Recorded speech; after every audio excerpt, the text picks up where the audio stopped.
నమస్తే welcome to Leah news. Jaganmohan Reddy passport వ్యవహారం రోజుల తరబడి సాగుతూ ఉంది. మరి ఇన్ని రోజులు కూడా ఆయన ముఖ్యమంత్రి హోదాలో కోర్టుకు వెళ్లకుండా తప్పించుకున్న పరిస్థితులు మనం చూసాం. అయితే ఇక మీదట ఆయన విదేశాలు వెళ్ళాలి అంటే ఖచ్చితంగా కోర్టుకు వెళ్లాల్సిన పరిస్థితులు అయితే తప్పేటట్టు లేవు. మరి ఇప్పటికైతే కోర్టు అయితే తేల్చి చెప్పడం జరిగింది. సొంత పూచీకత్తుపై మరి ఎన్ఓసి తీసుకుంటేనే విదేశాలకు వెళ్ళాలి అన్నట్టు హైకోర్టు అయితే డిసైడ్ చేసి చెప్పేసింది. మరి ఇక మీదట జగన్మోహన్ రెడ్డి నిర్ణయం ఎలా ఉంటుంది? మరి ఆయన నామోషిని వదులుకొని మరి కోర్టుకు వెళ్లి ఎన్ఓసి తీసుకుంటారా? పూచీకత్తుపై 20,000 కడతారా? ఇలాంటి విషయాలన్నీ కూడా తెలుసుకుందాం. మనతో పాటు ఉన్నారు టీడీపీ స్పోక్స్ పర్సన్ సూర్యదేవరలత గారు. నమస్కారం అండి. నమస్తే. సో జగన్మోహన్ రెడ్డి గారి కోర్టు వ్యవహారం అయితే రోజుల తరబడి కొనసాగుతుంది. ఇప్పటికైతే మరి హైకోర్టు తేల్చి చెప్పింది, నువ్వు వచ్చేసి పాస్పోర్ట్ కి ఎన్ఓసి తీసుకుంటేనే నీకు విదేశాలకు వెళ్లే ఆస్కారం ఉంటుంది. నువ్వు ఒక రాజకీయ నాయకుడిగా ఉన్నావు కాబట్టి నీకు ఇలాంటి విషయాలన్నీ తెలియవని కోర్టు అనుకోవట్లేదు. సో ఎట్టి పరిస్థితుల్లో కోర్టుకు రావాల్సిందే, 20,000 పూచీకత్తుతో పాస్పోర్ట్ ఎన్ఓసి తీసుకోవాల్సిందే అని చెప్పి తేల్చి చెప్పింది. సో ఇక మీదట జగన్మోహన్ రెడ్డి ఏం చేయబోతున్నారు అంటే, గతంలో మనం చూసాం ఎన్నిసార్లు సిబిఐ ఈడీ కేసులు వచ్చినా కూడా డిశ్చార్జ్ పిటిషన్ల ద్వారా తప్పించుకున్న పరిస్థితి. మరి ఈసారి ఆయన ఏం చేయబోతారంటారు, ఏం చెప్తారు? అంటే జగన్మోహన్ రెడ్డికి ఇక్కడ మనం చూస్తుంటే ఆయనకు కోర్టుకి వెళ్ళటం అనేది కొత్తగా అనిపిస్తుందా? లేదు కదా, గతంలో వెళ్ళాడు. ఆయన నామోషి ఫీల్ అవటానికి ఇక్కడేమి ఎప్పుడూ తప్పు చేయకుండా ఏదో ఫస్ట్ టైం వెళ్తున్నాడు కోర్టులకి జైలుకి అనుకున్న వ్యక్తులు అయితే ఎవరైనా ఫీల్ అవుతారో అని అనుకోవటానికి ఉంటుంది. ఇక్కడ వాంటెడ్లీ ఏంటంటే వ్యవస్థల మీద నమ్మకం లేకపోవటం, ధిక్కారం, వాళ్ళు ఏం చేస్తారులే అనే ఒక ఇది. అంటే ఇప్పుడు ఏ రోజైతే పాస్పోర్ట్ అనేది తీసుకోవాల్సి వచ్చినప్పుడు ఇది ఒకటి పెండింగ్లోనే ఉంది. దీని మూలాన ఆయన 20,000 కట్టి, సొంత పూచీకత్తుతో 20,000 కట్టి కోర్టులో వెళ్ళి సంతకం పెడితే అయిపోతుంది. సో నీకు అంటే ఎవరికైనా పాస్పోర్ట్ వెరిఫికేషన్కి వచ్చినప్పుడు కంపల్సరీ వాళ్ళ మీద ఉన్న కేసులు ఏంటి ఏదనేది కంపల్సరీ అందరికీ ఒక రూలే ఉంటుంది. ఏం జగన్మోహన్ రెడ్డి ఏమైనా అతీతుడు ఏం కాదు కదా వ్యవస్థలకి. సో ఆయన ఒక మాజీ సీఎం అయి ఉండొచ్చు, కానీ ఆయన మీద ఉన్న పెండింగ్ కేసులు ఏంటి, ఇప్పుడు జరుగుతున్నవి ఏంటి, ఏవైతే ఆయన ఇంకా కోర్టులో పూచీకత్తులతో ఇట్లాంటివి చేసుకోలేదు, ఇలాంటివి ఏమేమి ఉన్నాయనేది కూడా ఉంటుంది. ఇది ఎలక్షన్ అఫిడవిట్లో కూడా ఇది పొందుపరిచింది. ఇది నారాయణ గారు పెట్టారు, ఆయన పెట్టిన కేసు ఇది. ఇప్పటి వరకు కూడా ఆయన కోర్టుకి అటెండ్ అవ్వకపోవటం, సొంత పూచీకత్తులతో 20,000తో కడితే అది సంతకం పెడితే అయిపోద్ది. అక్కడికి వెళ్ళి చేసుకోవటానికి ఒక నామోషి, ఒక అహంభావం అడ్డొచ్చి ఆయన చేస్తున్న ఇదే. కానీ అంటే కోర్టును కూడా ధిక్కరిస్తున్నాడు. మీరెవరు నన్ను కోర్టుకు పిలిపించటం, మీరు చెప్తే నేను రావాలా అనే ఒక ఉద్దేశంతోనే చేస్తున్నాడు. సరే, 1 సంవత్సరం అనేది 5 ఏళ్ళు కావాలని అడగటం కానివ్వండి. జనరల్గా అయితే ఎవరికైనా కూడా 10 సంవత్సరాల పాస్పోర్ట్ అనేది ఉంటుంది. నార్మల్ ఎవరికైనా 10 సంవత్సరాలు, చిన్నపిల్లలకైతే 5 ఇయర్స్కే ఇస్తారు. ఎందుకంటే వాళ్ళ ఫ్యూచర్స్ మారిపోతుంటాయి కాబట్టి మళ్ళీ 5 ఇయర్స్ తర్వాత మళ్ళీ వాళ్ళకి పాస్పోర్ట్లు అనేది ఇవ్వటం అనేది జరుగుతుంది. పెద్దవాళ్ళకి అందరికీ 10 ఇయర్స్ ఇస్తారు. సో ఈయన మోస్ట్ వాంటెడ్ పర్సన్ అయ్యేటప్పటికి అంటే కేసుల్లో ఎక్కువ సిబిఐ కేసులు, ఈడీ కేసులు వీటిల్లో ఎక్కువగా ఉండటంతో ఈయనకి 1 ఇయర్ అనేది కోర్టు అంటే ఇవ్వాలనే ఒక ఉద్దేశం ఉన్న ఈయన నాకు 5 ఇయర్స్ కావాలని అడుగుతున్నాడు.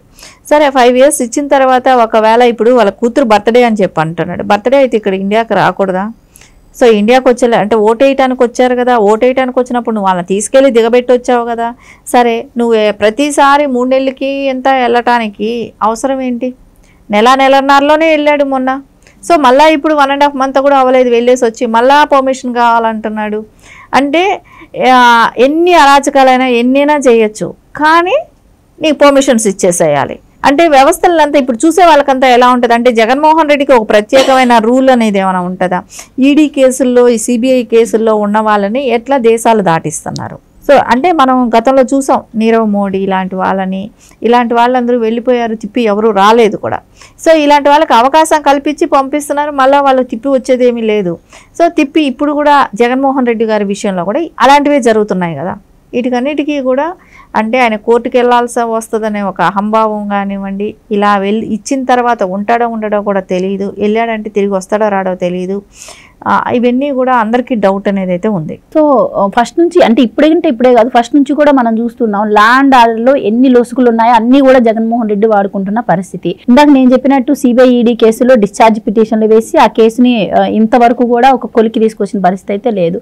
అండ్ ఆయన పెట్టిన కోడికత్తి కేసులో ఆ శ్రీను అనే వ్యక్తి ఎన్నోసార్లు అభ్యంతరించడం జరిగింది. కోర్టు కూడా ఎన్నోసార్లు నోటీసులు పంపించింది. ఒక్కసారి కోర్టుకు హాజరైతే ఈ కేసు ఒక కొలిక్కి వస్తుందని చెప్పి అప్పుడు కూడా ఎప్పుడు స్పందించిన పరిస్థితి లేదు. మొన్న చూసాము ప్రతిపక్ష హోదా రాదు అని తెలిసి కూడా కావాలని కోర్టుకు వెళ్ళారు. సో ఇప్పుడు చూస్తే ఇలాగా. సో మీరేం చెప్తారంటే కోర్టు ధిక్కరించడం కావచ్చు ఆయన బిహేవియర్ గురించి? అంతే కదా, ఆయనకి కోర్టులు అంటే ఒక నమ్మకం, వ్యవస్థ మీద ఒక నమ్మకం కానీ అలాంటివి ఏమీ లేదు. నేనేం చెప్తే అదే జరగాలి, నేనేం చేస్తే అదే కరెక్ట్ అనే దిశగానే ఉన్నాడు. అంటే ఆయన ఎడ్యుకేషన్ చిన్నప్పటి నుంచి అదే విధంగానే కదా. మనం ఆయన 10th క్లాస్ పబ్లిక్ ఇది హైదరాబాద్ పబ్లిక్ స్కూల్లో చదివేటప్పుడు కాడి నుంచి చూసుకుంటే మొత్తం పేపరు లీకేజ్లు చేయటమే కానీ దగ్గర నుంచి ఆయన చిన్న వయసు నుంచి కూడా అదే దీనిలో ఉన్నాడు.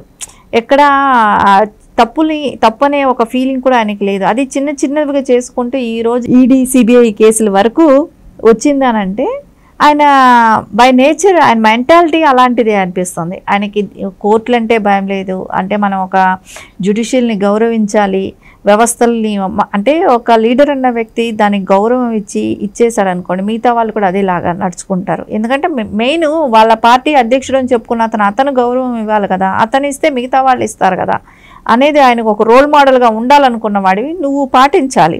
అలాంటిది నీకేమీ లేదు. అంటే ఆయన పెట్టే మీటింగ్లు కూడా అవే కూడా ఉంటున్నాయి కదా. ఇప్పుడు వ్యవస్థలనే కాదు, నిన్న బహిరంగంగా కూడా వార్నింగ్ ఇస్తున్నాడు కదా, మేము వస్తే ఏం చేస్తామనేది బహిరంగంగా వార్నింగ్ ఇస్తున్నాడు. అంటే ఈ నెక్స్ట్ 5 yearsకి ఈయన వస్తాడు జగన్మోహన్ రెడ్డి అనే ఆ ఊహల్లో ఉన్నాడు.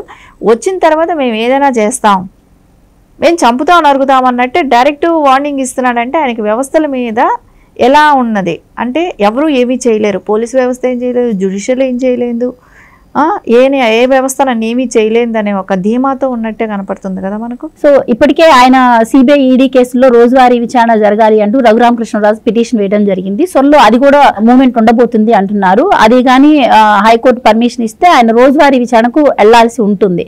మరి ఈ నేపథ్యంలో ఈయన యూకే వెళ్లి కూర్చుంటే పరిస్థితి ఏంటంటారు? అంటే ఆ కేసు మూమెంట్ని బట్టి ఈయన డెసిషన్ తీసుకునే ఛాన్స్ ఉంటుందంటారా? ఏం చెప్తారు? అంటే ఆయనకి ఫ్రమ్ ద బిగినింగ్ నుంచి ఫస్ట్లో అంటే అప్పటి వరకు సీఎం అయ్యే బిఫోర్ వరకు కోర్టులకు కొంచెం వరకు అటెండ్ అయ్యాడు. సీఎం అయిన దగ్గర నుంచి ప్రజాధనాన్ని నేను వృధా చేయను, నేను వస్తే ఈ రకంగా ఖర్చులు ఉంటాయి, సో అందుకని నేను రాలేను ఇప్పుడు కోర్టులకి అని చెప్పాడు. సరే 5 సంవత్సరాల్లో ఎన్నో వందల వాయిదాలు పడ్డాయి. సరే ఎక్కడా కూడా ఆయన అటెండ్ అవ్వలేదు. సరే ఇప్పుడు కేసు నడిపించుదామని అనే టైంకి మళ్ళీ ఆయన ట్రిప్పులు వెళ్తున్నాడు. అంటే ఆయనకి కేసు నడవాలనే ఉద్దేశం లేదు. అంటే ఇప్పుడు తప్పు చేసిన వాడికి కేసు ఎంతసేపు ప్రొలాంగ్ అవుతా ఉంటే తప్పించుకు తిరగచ్చు అన్నట్టు ఉంటుంది. సో తప్పు చేయనాడికి ఏముంటుంది, తొందరగా ఇది దీనిలో నుంచి బయటపడాలనే ఉద్దేశం ఉంటుంది. అక్కడ ఆయన బయటపడాలనే ఉద్దేశం లేదు దానిలో. ఇది ఎప్పుడైనా బయట తప్పు చేశాం కాబట్టి ఏ రోజైనా మనకు శిక్ష అనేది వస్తుంది. సో నేను ఎంతవరకు తప్పించుకొని తిరగాలి, దీన్ని ఎంత టైం ల్యాప్స్ అయినా చేయాలనే ఒక ఆలోచనలోనే ఉన్నాడు కదా. సో అది దాని మూలాన ఏమర్థమవుతుంది, సో ఆయన చేసిన తప్పుల మూలానే ఆయనకి దానికి అటెండ్ అవ్వటం ఇష్టం లేదు జగన్మోహన్ రెడ్డికి. దాన్ని కేసులకి అటెండ్ అయితే ఆయనకి తొందరలో శిక్ష అనేది వస్తుంది. సో ప్రొలాంగ్ చేసుకుంటూ వస్తున్నాడు. Right madam, thank you.